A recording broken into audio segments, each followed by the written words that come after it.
nós temos uma cultura europeia, ou seja, tudo parece que começa na Grécia. É até uma infantilidade da pessoa que vai defender uma monografia, seja essa monografia TCC, eu não sei se aqui vocês fazem artigo ou monografia. Artigo, né? Em outros lugares é uma monografia. Mas numa especialização está uma monografia. Né? Monografia significa monografia, único tema. Pode ser escrito por várias pessoas, mas o tema é um só. Só para a gente alertar sobre isso. Mas o estudante, ele gosta de falar de Grécia. Rapaz, ele tem 50 minutos, muitas vezes, para fazer uma defesa da sua monografia. Ele começa com Grécia, depois vai para Roma, depois não deu tempo nem de chegar aos contemporâneos. Mas, quer queira, quer não, é sempre bom passar um verniz grego. Porque quando se fala em ciências humanas, tem que ter um verniz grego. Porque nós temos uma influência muito grande dos gregos. Até hoje, né, nós contemplamos, falamos, discutimos aqueles três fantásticos gregos: Sócrates, Platão e Aristóteles. Vira e mexe, a gente retorna a Sócrates, Platão e Aristóteles. Mas não são esses três gregos que eu venho aqui falar em especial. Eu venho falar de outros. Eu venho falar de Drácula. Eu venho falar de Solon. Eu venho falar de Clístenes, Licurgo e tantos outros. E nesse material, que é a História do Direito da professora Flávia Lages de Castro, traz uma sinopse, portanto, bem detalhada do mundo grego e o que nos interessa para o direito. Bom, primeiramente, vamos nos localizar. Nós estamos na Península Balcânica. A Grécia, lá no mar Mediterrâneo, ela fundamentalmente eu digo porque antiga para cá, não ouvi, um terreno montanhoso, em que a dificuldade de comunicação é muito grande. Daí se criou as chamadas polis, ou polias, como queira, cidades-estados. Essa chefe desse livro. É. E essas cidades-estados foram centenas, mas duas prosperaram fundamentalmente: Atenas e Esparta. Vocês sabem muito bem, né, do ponto de vista histórico, o que aconteceu, as diversas guerras que ocorreram com relação a essas duas cidades gregas. Combinando até as chamadas guerras médicas. E muita gente pensa, médicas? Medos, os persas eram chamados de medos, por isso guerras médicas. Eram os persas com os gregos. E a gente se atrapalha.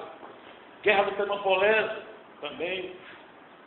Queroneia, Salamina, e uma série de guerras que a gente não vai ficar aqui, né, desvendando necessariamente. Mas, qual a função das cidades-estado? As cidades-estado, as polis, não eram uma cidadezinha do interior, não. Uma da terra do meu pai, Lagoinhas, não é uma cidadezinha, uma cidade até, né, um certo valor. Não é assim, a Lagoinhas, né, aquele Santana, não. O senhor é meu conterrâneo? De retorno conterrâneo. As cidades-estado eram verdadeiros países. Porque naquele mundo grego não se falava Grécia, se falava, entendeu? Do Oriente grego, da região grega como um todo. Então essas cidades-estado, elas eram organizadas e mantidas a sua segurança pela polícia. E no latim termina com teió. Toda palavra terminada com teió se fala teió. Polícia, vacácio,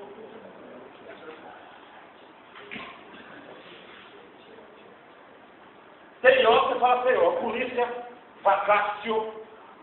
Né? E quando você tiver dúvida, quer ver uma palavra?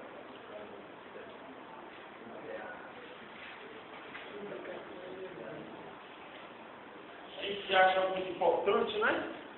Todos nós nos achamos muito importantes, todos nós somos importantes, né? Mas sabe que nós somos? Cadavéricos. Cadáver. Carne dada ao verbo.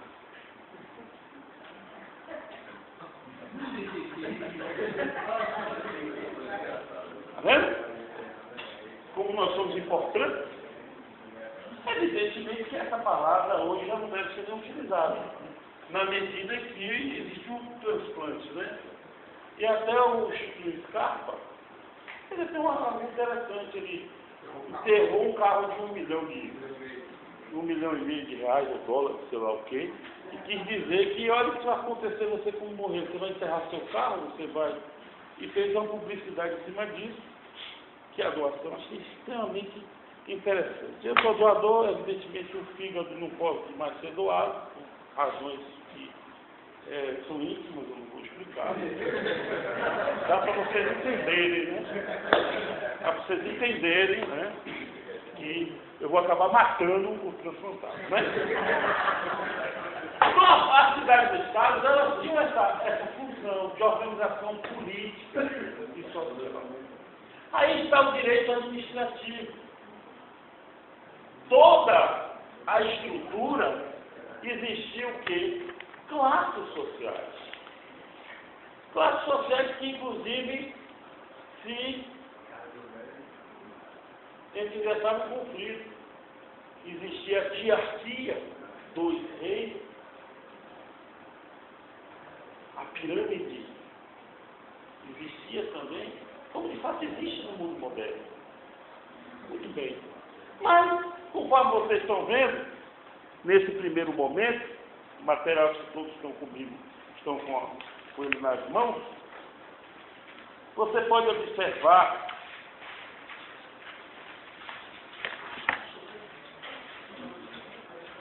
logo na página 66, está pequenininha pra caramba, mas me ajudem aí. É a segunda folha, tem a página 66. Comum lá em cima, comum a todas as cidades, estado, era a crença, independentemente dos regimes políticos a que eles se submetiam, de que na cidade estado, aí vem, governavam não os homens, mas as leis, a legitimidade da lei consuetudinária, temos para lembrar, vem dos costumes, a Inglaterra é baseada nisso, nomus lei opatius politeia, constituição ancestral, porque deriva das tradições, decorria da antiguidade venerável, que ele era atribuído em forma histórica ou com maior frequência miticamente, através dos mitos, etc. Né? Muito bem. Agora, já a cidade Atenas, ela tinha, por essa visão que vocês estão observando aqui, e governava pelas leis e não pelos homens, ela tinha uma visão da democracia. Né? Foi, inclusive, um nobre ateniense, Clístenes, considerado o pai da democracia grega. Então, se nós projetarmos para a atualidade, o que é que nós vamos encontrar no nosso Estado? O nosso Estado é o quê? Se nós abrimos a nossa Constituição, a gente pode repetir aquele refrão: todo o poder emana do povo, e em seu nome será exercido. Nós podemos repetir esse refrão? Correto esse refrão? todo poder emana do povo, em seu nome será exercido, esse reação está errado. Se nós abrirmos a Constituição, nós vamos ver. Se você puder no seu computador buscar aí, logo no início da Constituição, todo o poder emana do povo que o exerce. Muito diferente da Constituição pretérita, que em seu nome será exercido. Atualmente, de 5 de outubro de 88 para cá, a Constituição nossa diz claramente, todo poder emana do povo que o exerce. Não tem lá em seu nome será exercido. Quem puder compulsar a Constituição vai ver isso. E aí pergunta-se, o nosso Estado é de direito? O nosso Estado é social de direito? O nosso Estado é democrático e social de direito? Ou o nosso Estado é democrático de direito? Qual a diferença entre um Estado de direito e um Estado democrático de direito? É uma pergunta interessante. Estado de direito é uma coisa. Estado democrático de direito é outra coisa. Obviamente que essas ideias elas surgem da Grécia. Porque a democracia surge pela nossa cultura eurocêntrica na Grécia. E aí pergunta-se, qual a diferença entre Estado de direito e Estado democrático de direito? Quando se fala em Estado de direito, nós estamos falando de liberalismo. O liberalismo foi o grande catalisador do Estado de direito. Para ser mais preciso, olha só o salto que nós estamos dando. Para ser mais preciso, com o fim da Revolução Francesa, de 1789, veio o liberalismo. É isso? O liberalismo é antagônico ao absolutismo. O liberalismo é o Estado da lei, ou seja, limita o poder do rei, limita o poder do governante através da lei. Então, o Estado de Direito é o Estado de lei.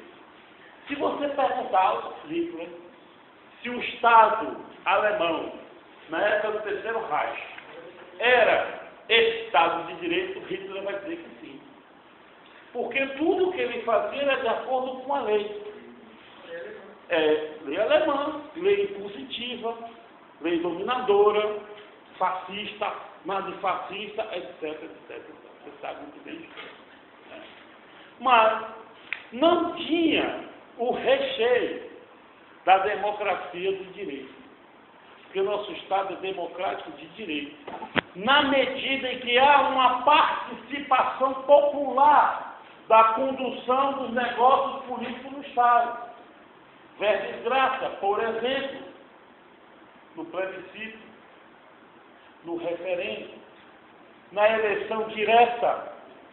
Nós temos, se perguntarem em concurso qual o tipo de eleição que nós temos, é semi-direta ou semi-indireta, tanto faz. Porque é possível termos uma eleição indireta, você sabe?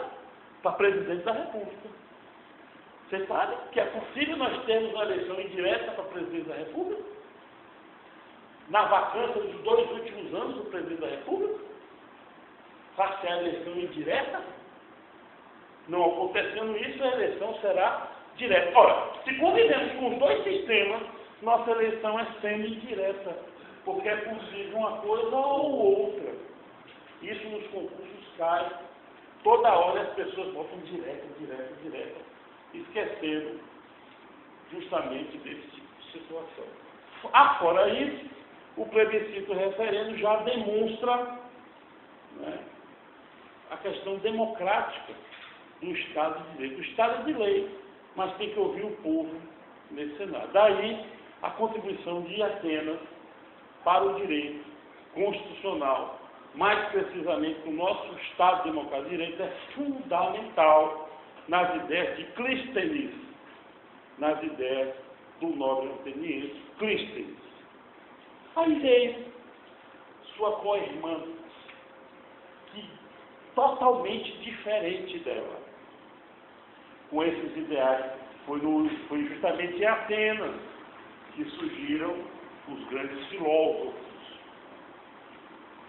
Muitos, inclusive, foram lutar a favor de Esparta, posteriormente. Para você ter uma ideia, Platão tinha um nome, o nome dele, na verdade, não era Platão. Platão significava, porque ele tinha um corpo muito forte, e ele lutou na guerra entre Esparta e Atenas. Logo eu lembro o nome dele, e na rua. Sócrates. A história de Sócrates é apertada assim, naquela história do suicídio de Sócrates. Ele conhece-se a si mesmo no oráculo de Delfos. Isso era muito bem perceptível. A existência de Sócrates, até hoje, ela é uma interrogação. Será que Sócrates de fato existiu? Se assemelha muito à figura de Sócrates a Jesus Cristo. Mas com ele não se confunde, ou com ela não se confunde a figura, etc.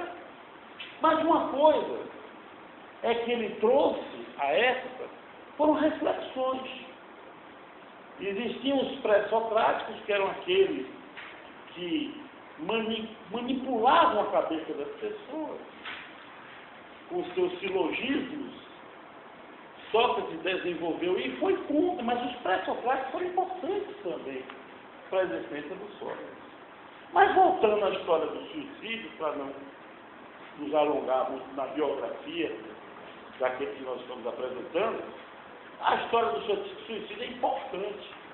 Ele resolve tomar cicuta, que era um veneno, para respeitar as leis do Estado. Repitamos, ele tomou cicuta para respeitar as leis do Estado. Mesmo injustas, as leis devem ser respeitadas. Então, como ele foi levado a julgamento e condenado à época, e até conseguiram que ele fugisse, ele não, eu não vou fugir, eu vou tomar cicuta. E nesse momento ele fala Asclepto, que tinha um galo que estava devendo, que pagasse Asclepto depois da morte o galo que ele estava devendo. Até isso ele se lembra, né? Será que ele era brasileiro, né? Ele não sabe. Mas ele tomou e disse, eu vou respeitar as leis. Quer dizer, ali você observa o quê? Um respeito extremamente rígido da lei, mesmo que a lei seja injusta. Será que essa passeata, será que esse movimento de contrariedade, será que esse movimento de insurreição, será que isso está em desacordo com a visão socrática ou em acordo com a visão socrática? Para responder isso, nada melhor do que outro grego, que foi discípulo de Sócrates, Platão. Não querendo falar da República de Platão, mas da alegoria da caverna. Vocês se recordam do mito da caverna? Aquela pessoa acorrentada. A imagem que eram justamente ficções. Mas ele acredita que aquelas imagens eram verdadeiras. Era mais ou menos assim. Um grupo de prisioneiros estavam acorrentados numa caverna. Vamos fazer uma coreografia com 3 ou 4 prisioneiros acorrentados na caverna. E lá ficaram vários e vários anos sem ver a luz do sol. Imaginemos uma caverna fechada assim, durante 2, 3 ou 4 anos, sem ver a luz do sol. Até que um resolve acender uma fogueira, e essa fogueira, ela tem o poder, isso do outro lado tinha um muro, né?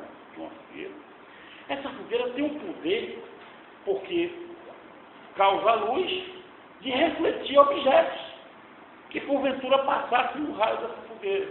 Por exemplo, pessoas com jarros na cabeça passavam por esse muro, essa fogueira clareava esse muro, criava uma imagem na parede da caverna. Imagine só uma imagem de uma luz batendo na parede da caverna. Será que aquele jarro vai ficar desse tamanho ou vai ficar enorme? Então eles acreditavam que aquilo ali era daquele tamanho. Ali era a verdade. Mas até que um consegue fugir e vai ver o sol. E quando vê o sol quase se cega, que as imagens que ele via debaixo da caverna não representavam o que estava fora da caverna. Nenhum jarro que ele tinha visto era daquele tamanho que ele viu lá embaixo. Então o que é que Platão diz? Que o homem, por muitos e muitos anos, se acorrentou no escuro, na caverna da ignorância. Existiam, na verdade, dois mundos. O mundo sensível e o mundo real. Essa alegoria que ele fala. Até que um consegue se soltar. Quer dizer, um mais revolucionário que Platão não existe, né? Até que um consegue se soltar e ver o mundo real. E é necessário que as pessoas saiam dessa alegoria do mito da caverna, que aquilo ali é um mito. Existem outras verdades. Outras verdades. E nós aprendemos tantas coisas na vida que eram verdades que a gente acreditava. Será que o Papai Noel seria um mito da caverna? Tem depois de botar sapatinho na janela. Coisa muito boa, por sinal, né? Que ninguém admire. Mas será que isso seria um mito da caverna? Fundamentalmente que sim. Então a contribuição de Platão é importante nesse cenário.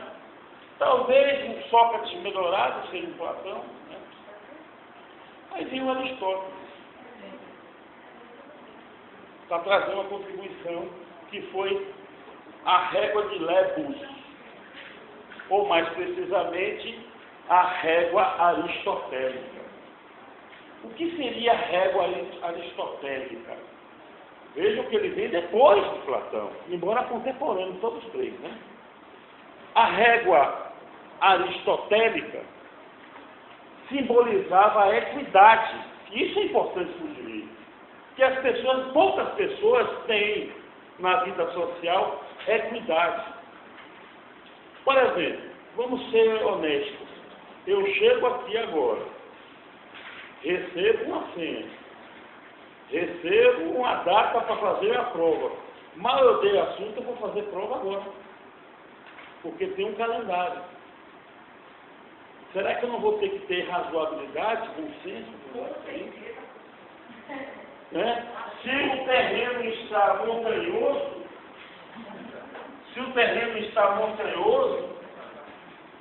o que é o terreno montanhoso? Hein? Um terreno extremamente de declives, aclives, etc. E eu tenho uma régua na mão para encaixar nesse terreno. O que é que eu vou fazer? Adequar a régua ao terreno. Isso que é chamada régua aristotélica.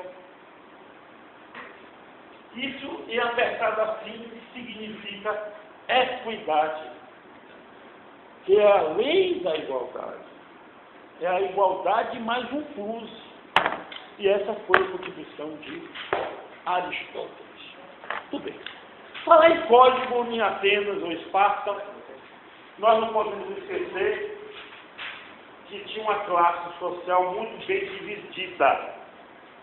Os espartiatas, os espartanos, como queiram, os periecos e os ilotas. Eu só quero ler essa frase na página 68, que vem dizendo: a obra do Reti. É então que a sociedade adquire seus traços definitivos.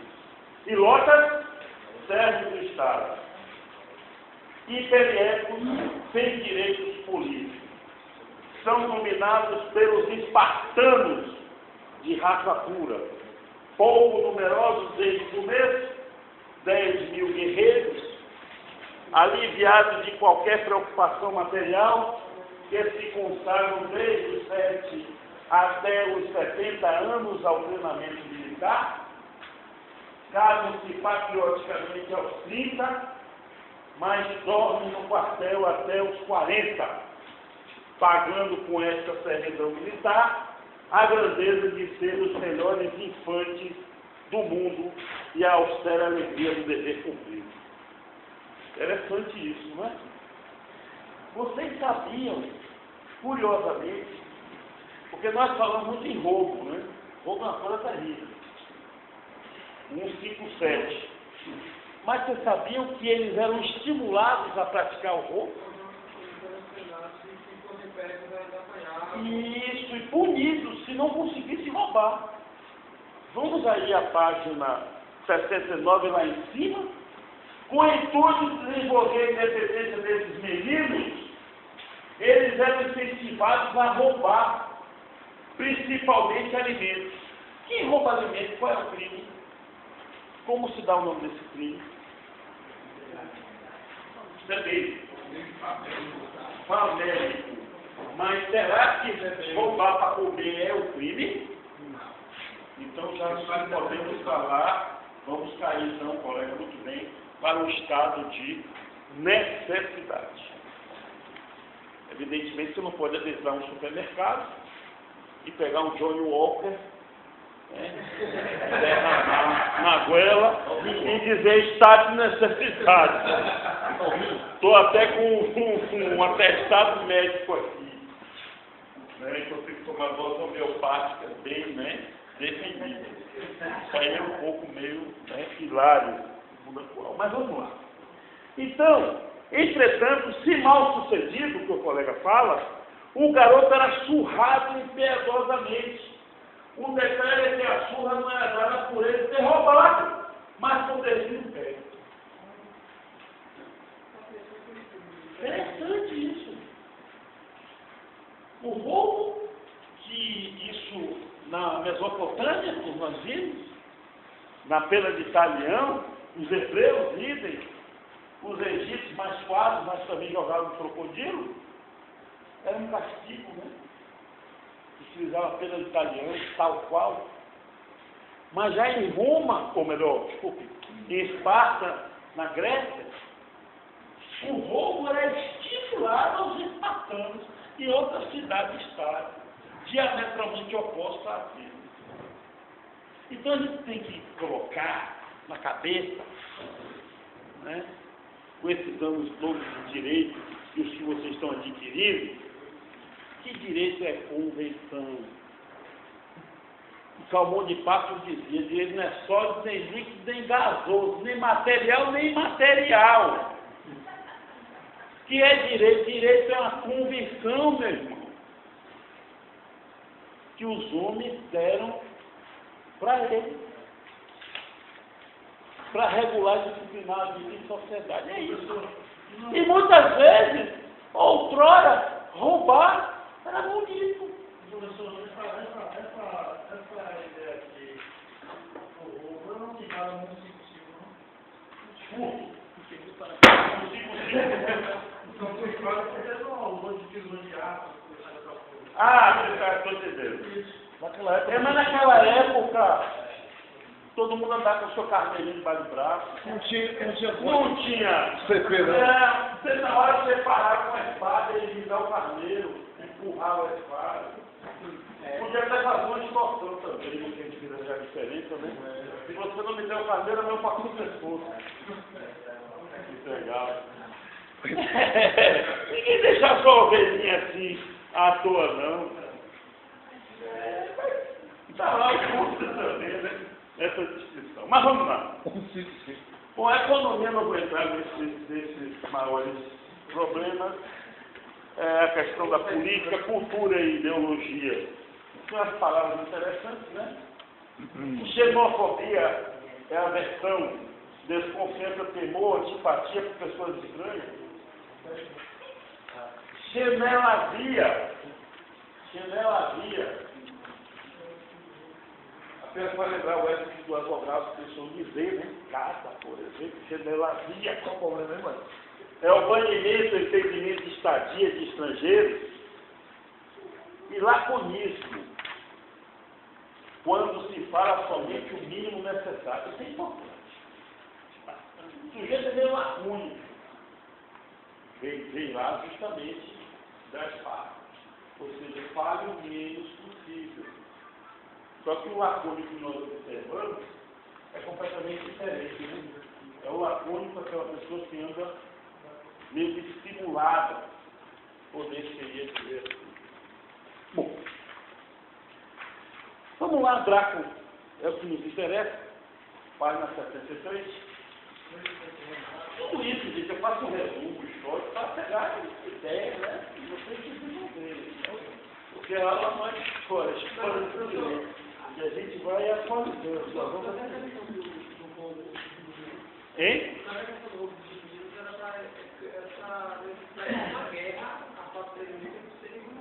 Isso. Muito bem. Não eram treinados por roubar. Muito bem dito. Como é seu nome? Gabriel. O roubo era um treinamento, mas era um roubo, para uma eventual guerra em que eles estavam preparados para não passar fome. Era, repitamos, roubo de alimento. Drácula. Surgiram os legisladores, os primeiros a exigir as leis em Atenas. O primeiro, de nome Drácula, é famoso até hoje pela severidade de suas leis. Tanto que, mesmo nos dias atuais, a palavra draconiano significa nos dicionários referente ou o severo e duro código das leis de Drácula. Então é muito comum o militante do direito, promotor, juiz, advogado, essa lei é draconiana.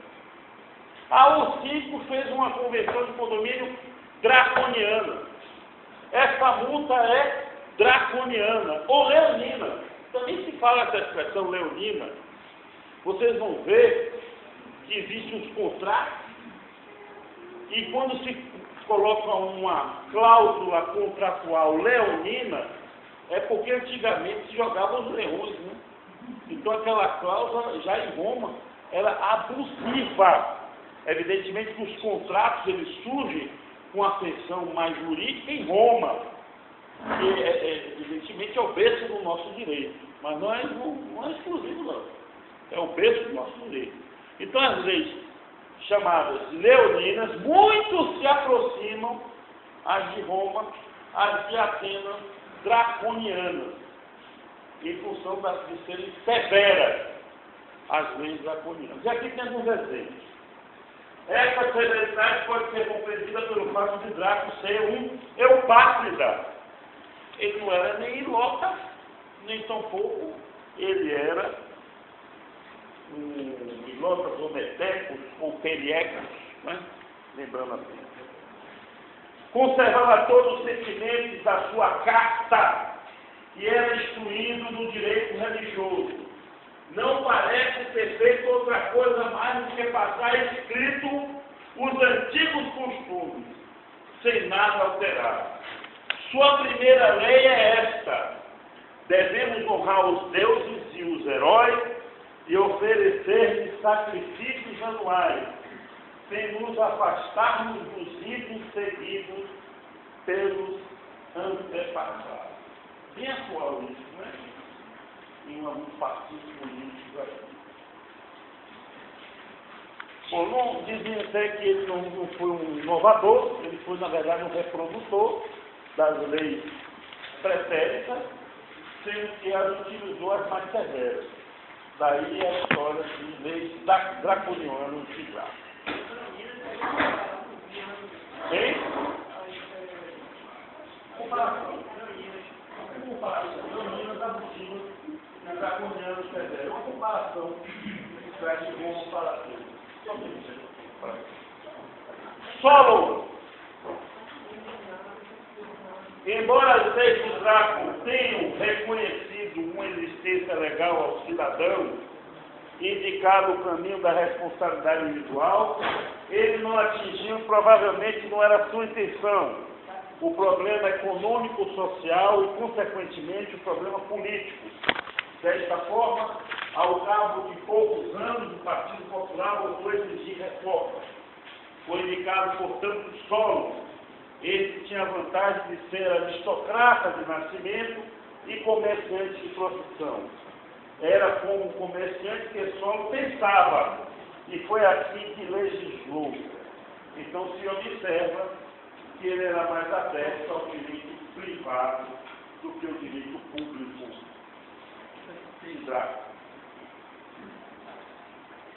Pode-se afirmar que as leis de Solo correspondem a uma grande revolução social. A igualdade de todos perante a lei está presente em todos os artigos que ele escreveu. Aqui não há distinção entre eupátridas e não eupátridas. Aqui a gente pode fazer uma evolução. Antigamente, existiam filhos incestuosos, espúrios, que na carteira de identidade não podia nem constar o nome de pai. Hoje, eles têm igualdade aos filhos ditos naturais, consanguíneos. Então, existia até bem pouco tempo, no nosso direito, quem nascesse de outra fora do casamento, seria que se falava até um nome assim, bem pejorativo. Era filho adulterino. Filho adulterino. Filho do adultério. Porque o adultério era crime, ele era chamado filho da pessoa. Quando passado, hoje em dia não tem mais isso não. Hoje em dia não tem mais isso não. Não. Mas vejam que o próprio Solo, àquela época, já fez essa distinção. Ou melhor, já igualou os eupátridas dos não eupátridas. Se lembra da xenofobia? Essas coisas todas? É. E aí eu pergunto a vocês, o que é igualdade? Igualdade é o quê? O que é igualdade? Igualdade é o quê? Qual o conceito de igualdade? Gente, duas pessoas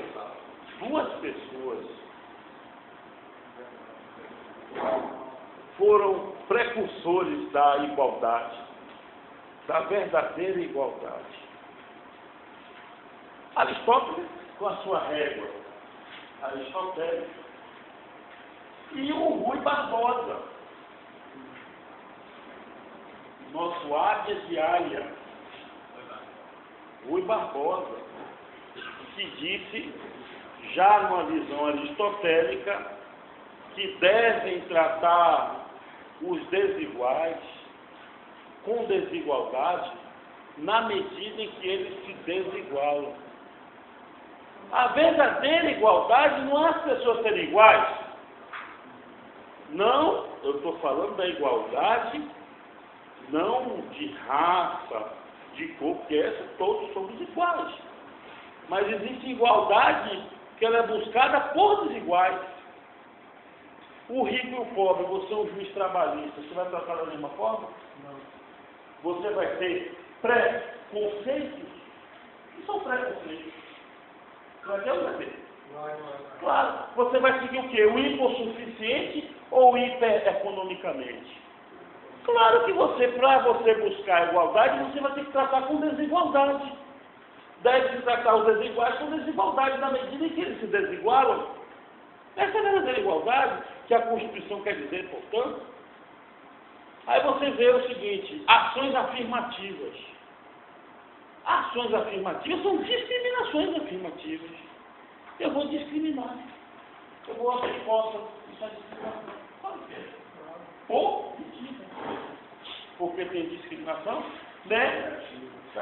Essa discriminação positiva.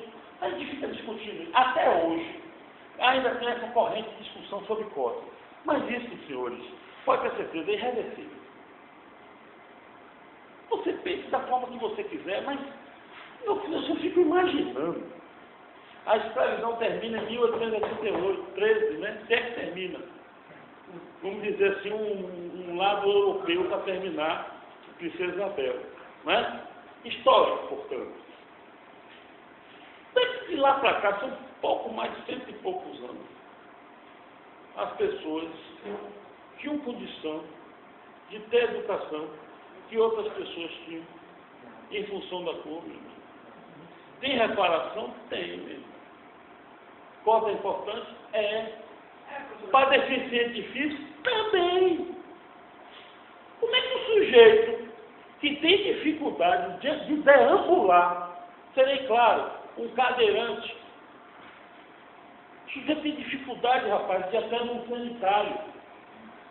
Quando tem sanitário para um deficiente, o sujeito tem dificuldade de pegar até um livro numa biblioteca.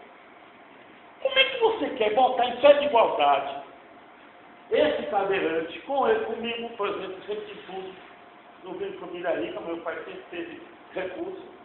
Eu sempre digo, que é bonito também dizer, eu vim de ovos na feira, né? Eu comecei de nada. É lindo pra caralho, agora é bonito dizer que tem tudo, pô. Por que não? É gostoso também dizer, eu vendi ovos na feira, eu vim da pobreza e tal, cheguei assim, ótimo. Mas também diga que você dizer, por que não? Porque tem muita gente aí que diz que vende ovos na feira e sempre teve tudo. Aí não pode ir nesse discurso. Mas como é que ele vai competir comigo? Que graças a Deus, Deus me deu saúde.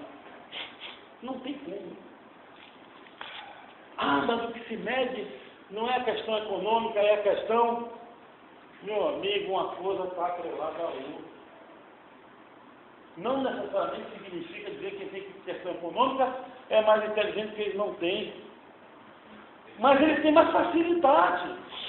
Hoje em dia, se você não tiver isso aqui, um computador, um acesso, você vai ser o quê? Um analfabeto digital. Como é que não tem? Isso para se ter é necessário o quê? Recursos econômicos. Então vamos refletir um pouco sobre essa questão da igualdade. Né? Talvez a igualdade chegue no caso da taverna, né? Essa aí talvez chegue. Né? Por mais suntuosidade que você tenha, 7 palmos são os mesmos, né? Tem que refletir sobre isso. Mas vamos lá. Terminando, vou passar o questionário. Dá uma lida também. Bom, se quiser mais para Roma. Posso falar já ainda em Roma, vou contar daqui média, vamos seguindo até os problemas cruciais. Primeira questão. Primeiro questionamento.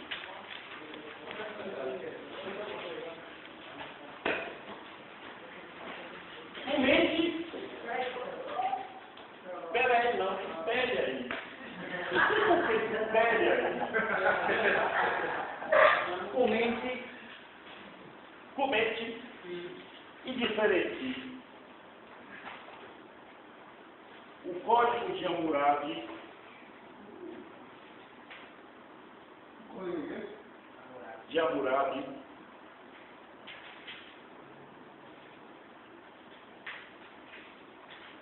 e a pena de Talion. O Código de Hammurabi e a pena de Talion.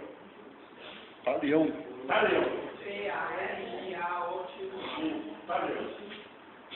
Segundo. São quantas questões? São 6 questões. Qual a importância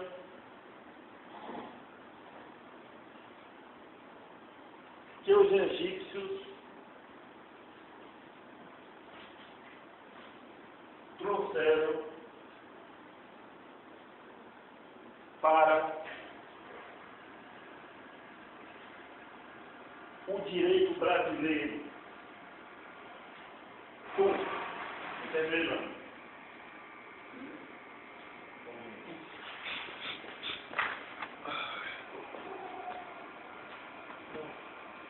Você acha?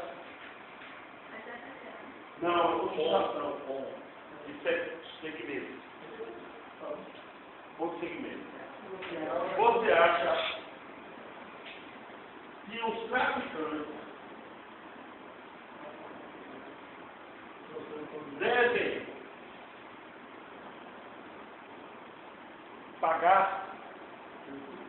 devem pagar tributos pela renda oferida? Bota entre parênteses, isso é pesquisa que eu vou fazer. Princípio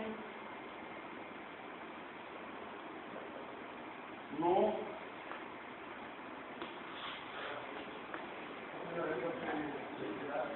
O que é isso? não cheira. Não cheira. Para pesquisar. Você deve saber o seguinte, por que o traficante não paga ou paga tributo? E se deve pagar ou não deve pagar? Será que deve decidir a Casa Tributária sobre uma cidade lista? É para a gente procurar. Se eu devo falar que os traficantes devem ou não. Pagar Isso é outra questão. Não, é continuidade. Dentro da continuidade. Você acha que os traficantes devem pagar tributo pela. Aí princípio não cheira. ONET. Não cheira.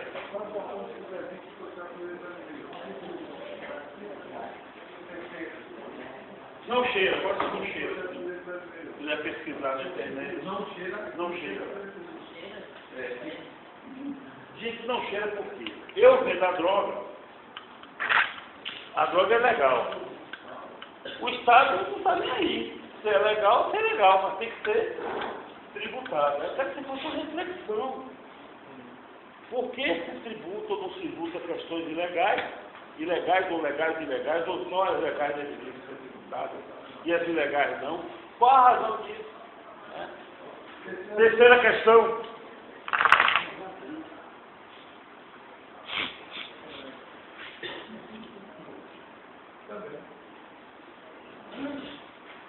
Comente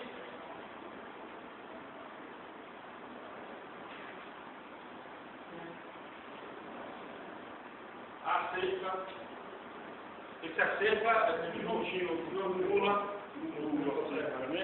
acerca juntinho. Comente acerca da organização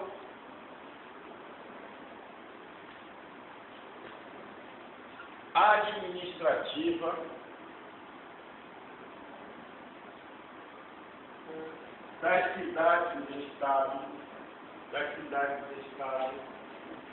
das cidades do Estado,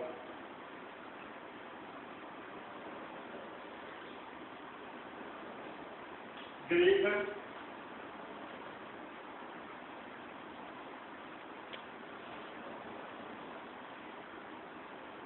e informe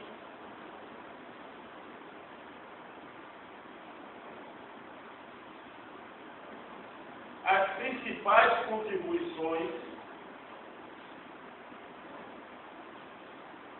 principais contribuições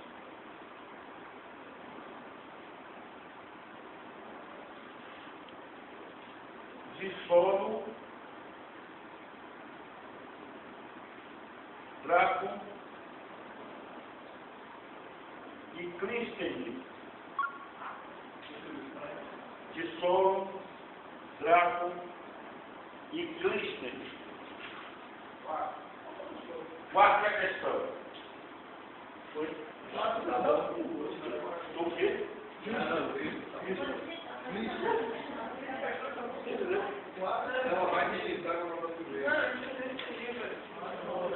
Essa terceira aí ficou completa aí. Mas você redaciona numa coisa só. Você não precisa ficar respondendo no recado. Você não vai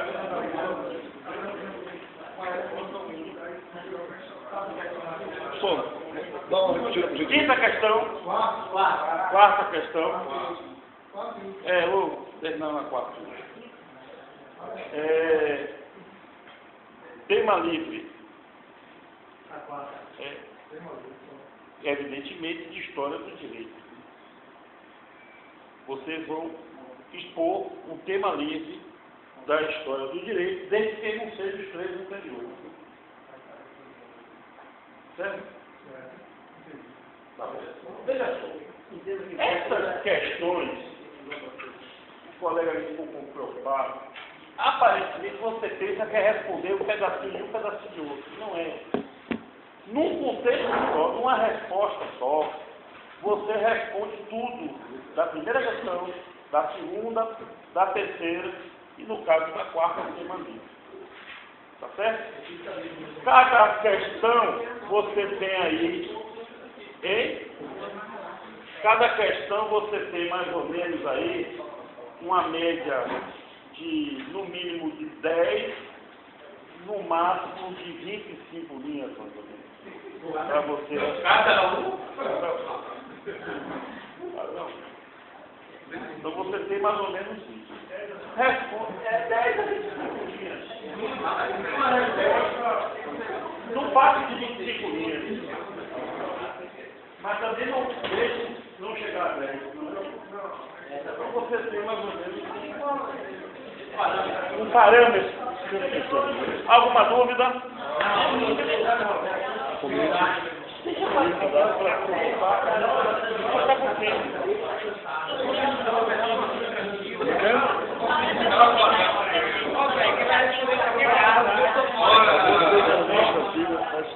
Aí a